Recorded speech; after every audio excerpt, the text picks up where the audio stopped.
We believe that President Trump has violated the Constitution, and we've introduced 5 articles of impeachment. The first is obstruction of justice, which deals with Mr. Comey's firing. The second is a violation of the Constitution's Foreign Emolument Clause, which deals with monies he's taken from foreign powers without the consent of Congress.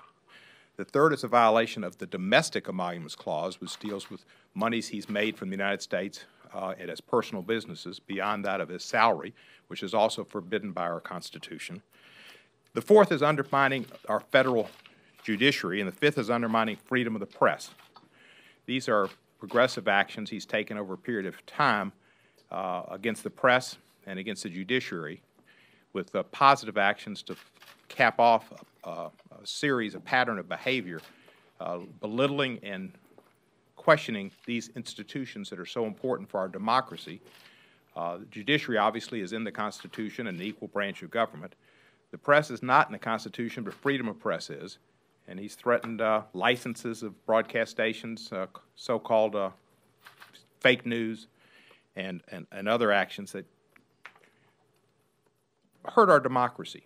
They definitely hurt our democracy. They're fundamental parts of it. So we're calling upon the House to begin impeachment hearings immediately. It's not a call for a vote, it's a call for hearings.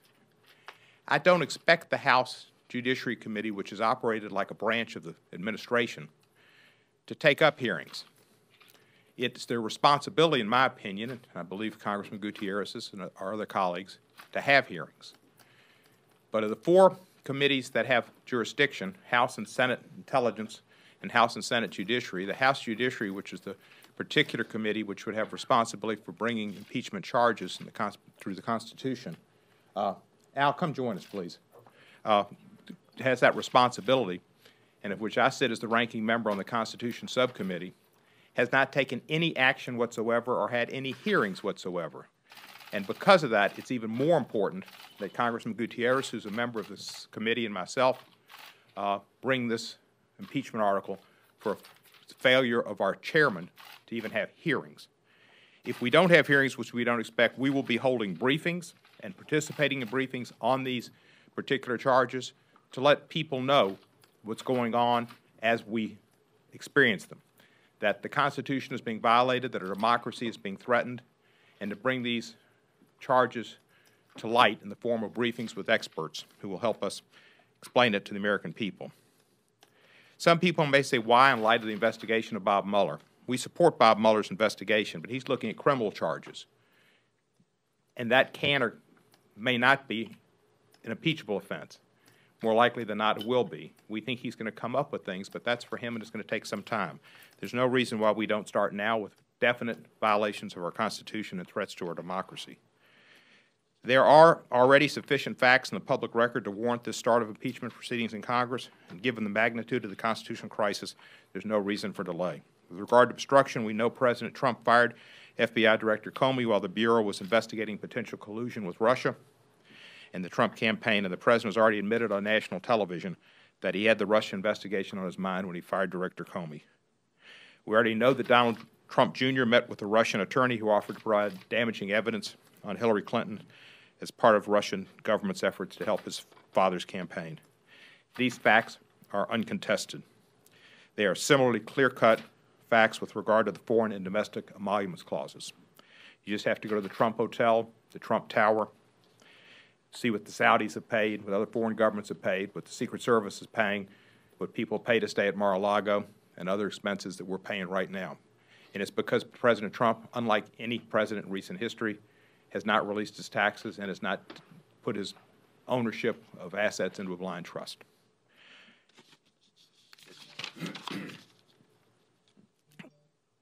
The framers of our Constitution wisely prohibited presidents from accepting the payments that's been made, such as the Kingdom of Saudi Arabia paying $270,000 to the Trump International Hotel as part of their lobbying effort.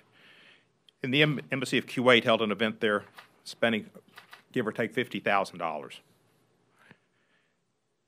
Harry Truman didn't do it. President Eisenhower didn't do it. The Bushes didn't do it. Nobody's done it. Nobody benefits financially, directly, as they are President of the United States. It demeans the office, it demeans the country, it demeans the Constitution. President Trump has repeated visits to Trump-branded properties, which he retains an ownership interest, and that has caused the federal government to spend money there. As I've mentioned, Secret Service golf carts at Mar-a-Lago, lodging in Mar-a-Lago. In Hawaii, he couldn't help but say that the golf tournament or maybe it was Korea, the golf tournament where it was won by a Korean was at his golf club. There's a well-established record of President Trump with regards to undermining the independence of the judiciary, pardoning Sheriff Arpaio is part of that destruction of the judicial process, and the so-called judges. Before I yield to Mr. Gutierrez, I said after Charlottesville I was going to bring impeachment charges. I've waited 3 months to work the House, find other people who would support this. There are 5 others who will be on the resolution. There are others who have told me they will be there soon. They wanted to be there. Also wanted to perfect the resolution. We've worked with scholars. I want to thank my staff, Mr. Wiseman, my chief of staff, Ms. Dillahay, and everybody else who's worked on this, and members of the committee who are not here, and none of the committee who worked with it to make it an article that's worthy of the Judiciary Committee and of an article of impeachment, which is an important process. What happened at Charlottesville burned me as I saw Klansmen and neo-Nazis march and the President not respond in the manner which the President of the United States should in looking out and protecting people of my faith and people of my district, African Americans, who were being threatened with their very liberty. Continually, he has gone on with other offenses. It's important that we not let the failure of the Republicans to stop us from doing what is right, what is our charge in the Constitution, what is our duty to bring impeachment when it occurs, and to stand up for the Constitution and American values. I'd like to recognize Representative Luis Gutierrez with great appreciation. He'll recognize Representative Green. He'll represent the next person that comes. Well, Congressman Cohen, thank you. I have to say I enjoy working with you on the Judiciary Committee, and it gives me great honor to co-sponsor these articles of impeachment. Let me put this in context. There are many reasons why I think the president is an awful president, an awful person. But not all of those reasons rise to the level of impeaching a sitting president. We are not seeking his impeachment because of what he did before he was president. For example, he proudly bragged about sexually assaulting women. And he has been linked to such a long list of sexually inappropriate conduct that I think it is fair to conclude that he is hostile to women in general. We are not seeking to impeach him because of the growing racial and ethnic tension in this country that, in my opinion, this president knowingly and willingly activates by playing up racial hatred and bias, and he thrives on it. He didn't denounce Nazi marches and racism because he knows he benefits from them. I'm not joining this effort because of his sustained anti-Latino bias. He started his campaign by calling Mexican immigrants murderers and rapists. He doesn't think that an American-born judge in Indiana with a Spanish-sounding last name is legitimate, just as he does not believe that Latinos voting is legitimate.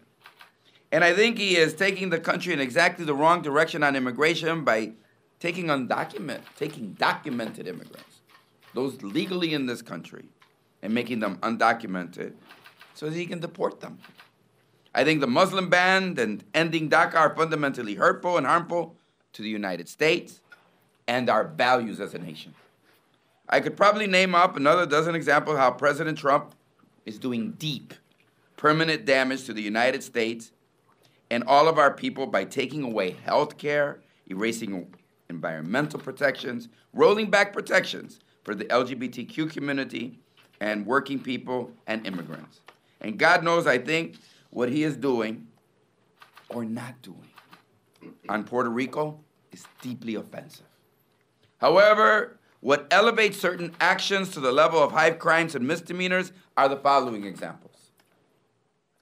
President Trump asked the Vice President and others to leave the room, including the Attorney General, to leave the room so that he could have a private, one-on-one conversation with FBI Director Jim Comey to tell him to back off on the Russian investigation.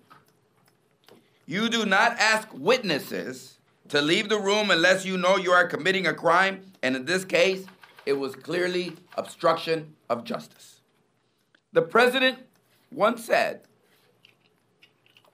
I'm going to quote, "It is very possible that I could be the first presidential candidate to run and make money on it."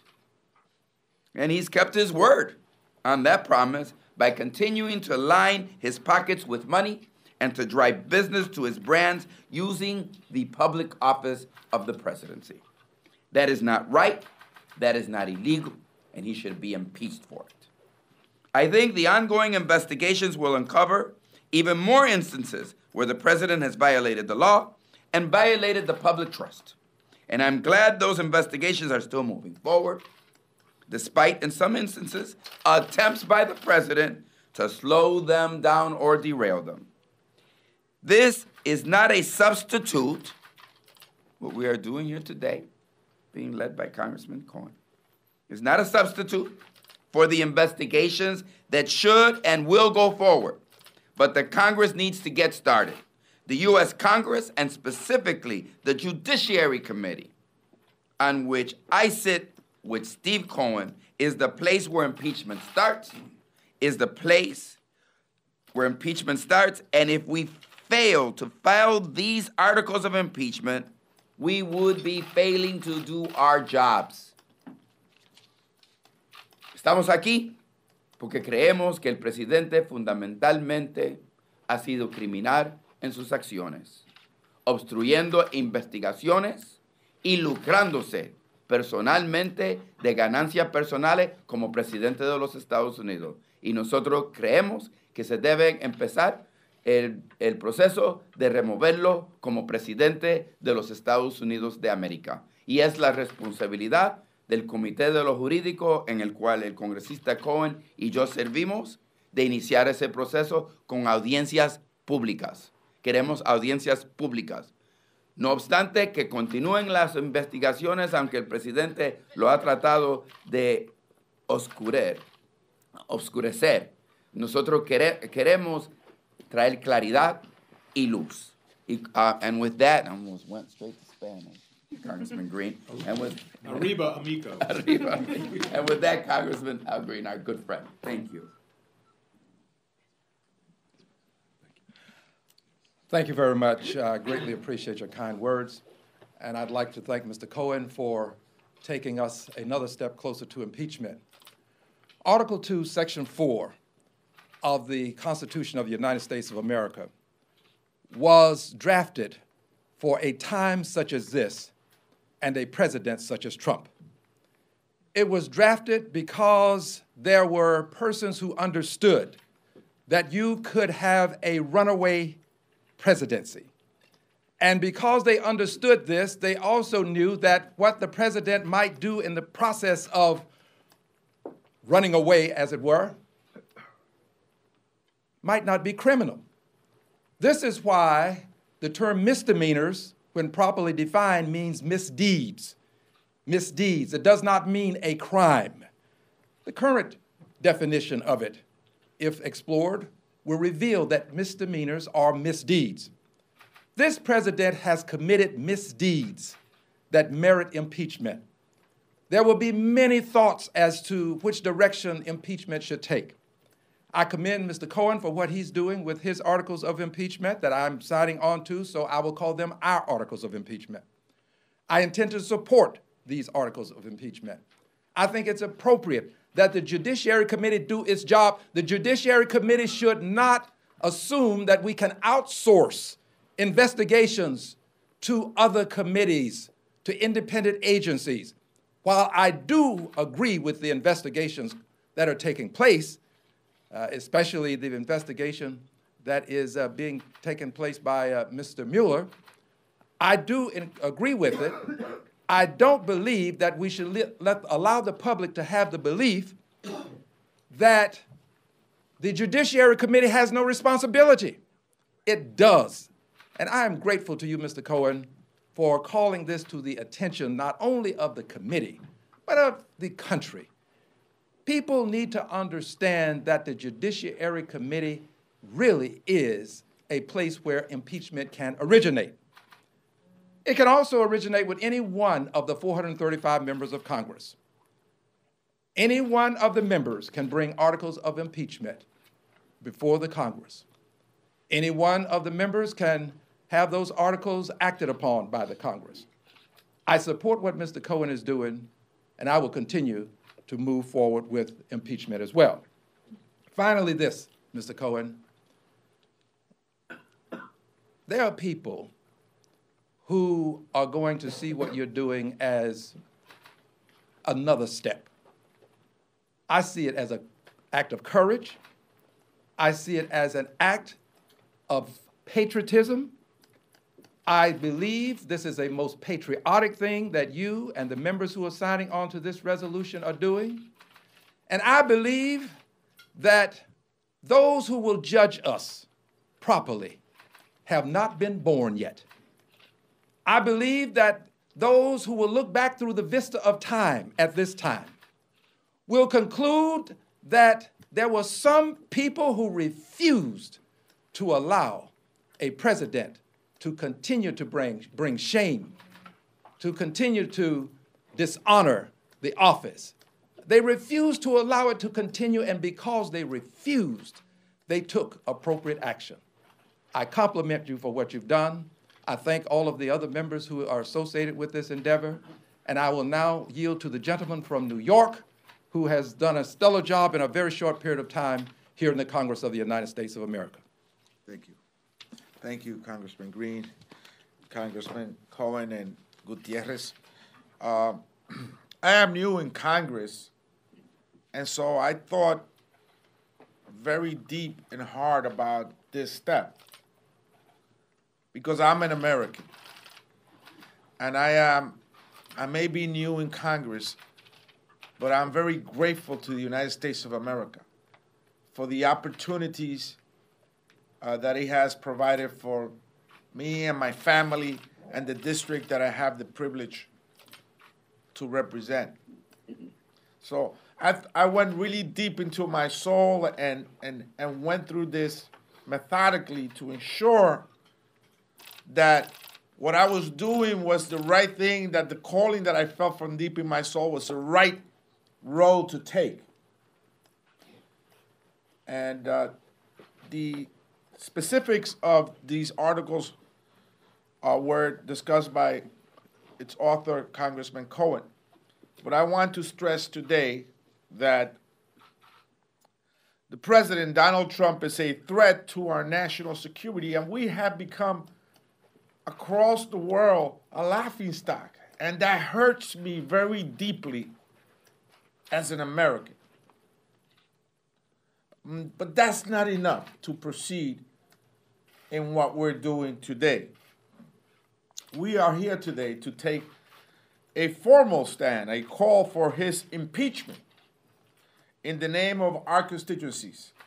Everywhere I go in my district, whether it's Harlem or East Harlem or Washington Heights or the Bronx, people are calling for this. This is not a call in a vacuum. There is a real sentiment in the nation for this to begin. And so I commend Congressman Cohen for taking this courageous step in moving forward in these articles of impeachment. Now, I remember as a young college student how I raced home from school to tape with my cassette when President Nixon was leaving the White House. It was a crucial moment for America. It's a deep, soul-searching moment for our nation. When a president has to step down, it's not a good thing, it's not a nice thing. But our nation is a strong nation, it's a nation of laws and institutions, and we must protect that, Congressman Cohen. And this is the beginning. This is the first step in that direction. nearly every month that President Trump has served in office, Americans have witnessed some sort of violation of our values, our civil liberties, and access to opportunities, and he has broken the law. And that's what these articles of impeachment are about. And so whether it is that he obstructed justice or violated the Constitution or undermined the independence of our judicial system and the freedom of view, the press, these are critical and serious violations that he has committed.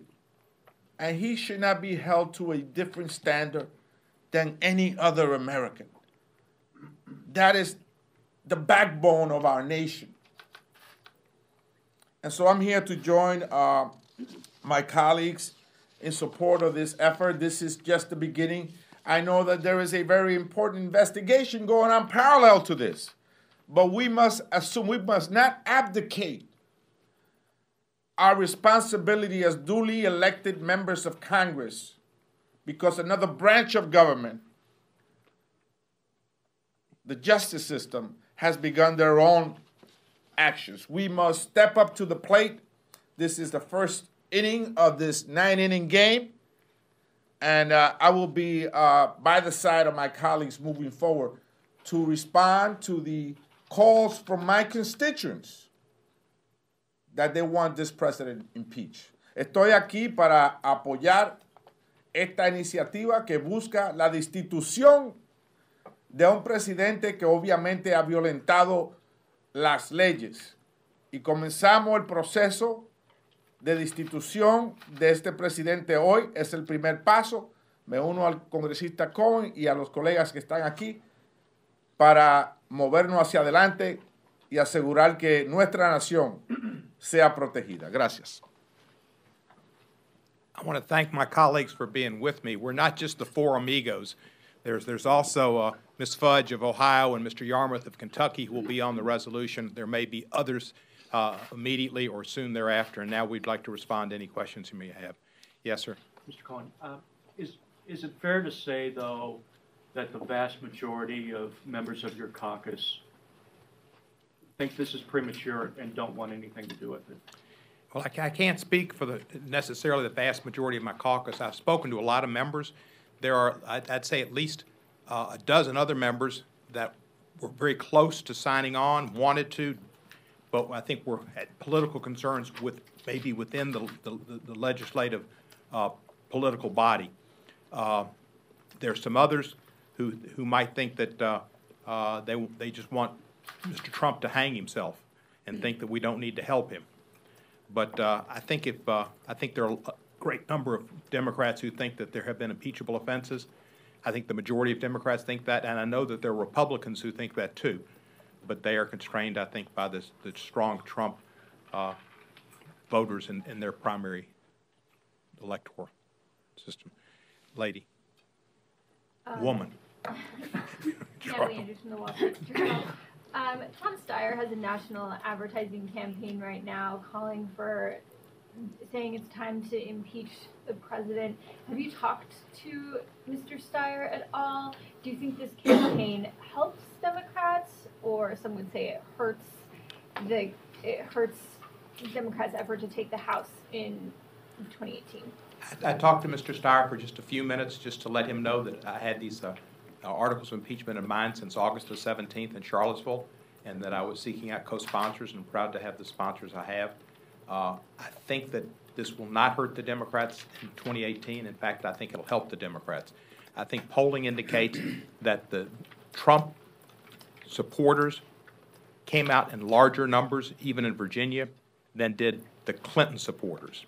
I think that the Democrats' base needs to be activated, and the Democratic base needs to know there are members of Congress who are willing to stand up against this president and bring impeachment charges and continue to bring light to illegal conduct that's taking place and threatening our country. So I think the base is important.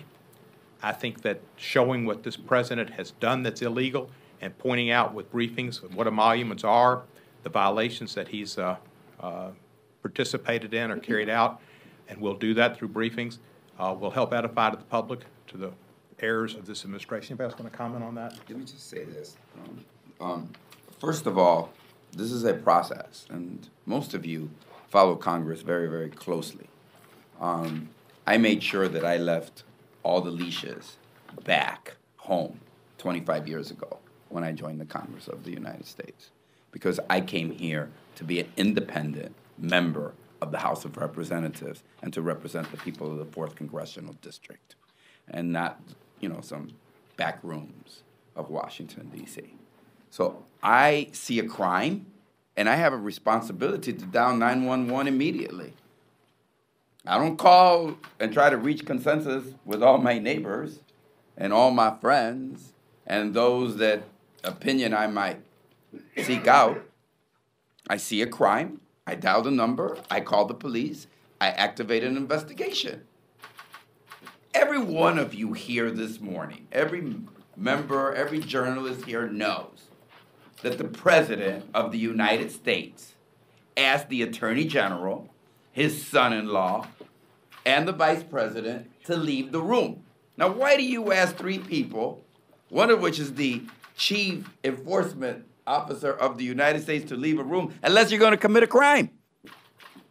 And then what do you ask? You ask the Director of the FBI to stop an investigation into your national security advisor.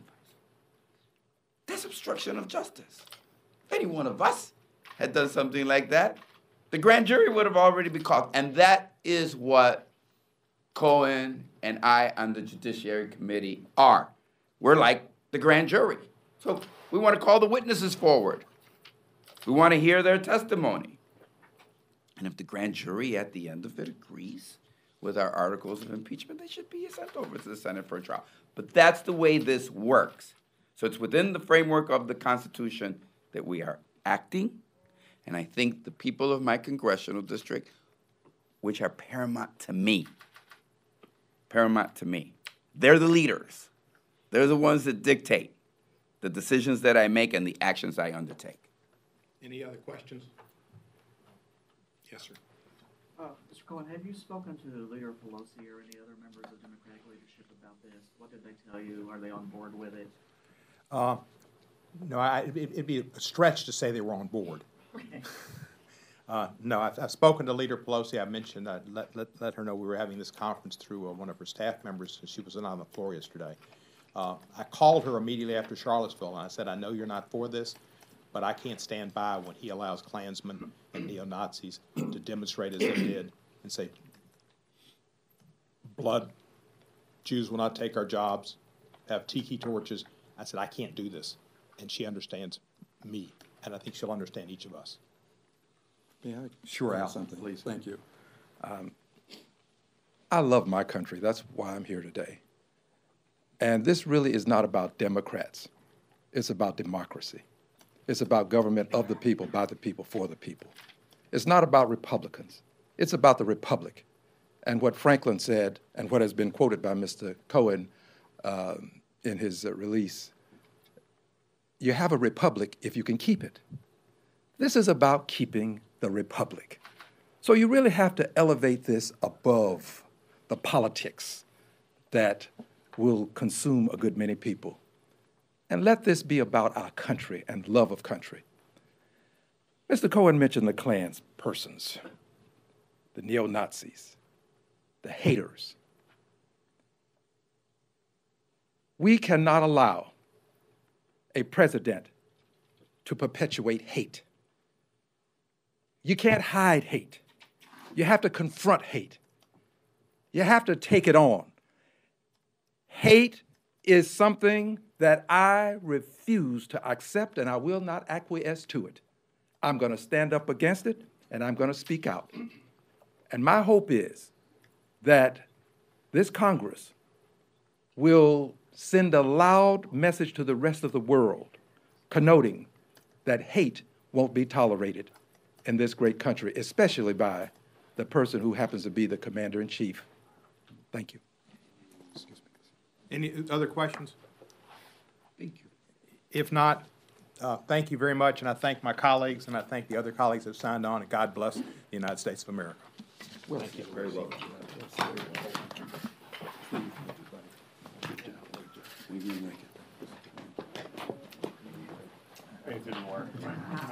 I appreciated that. I was wondering.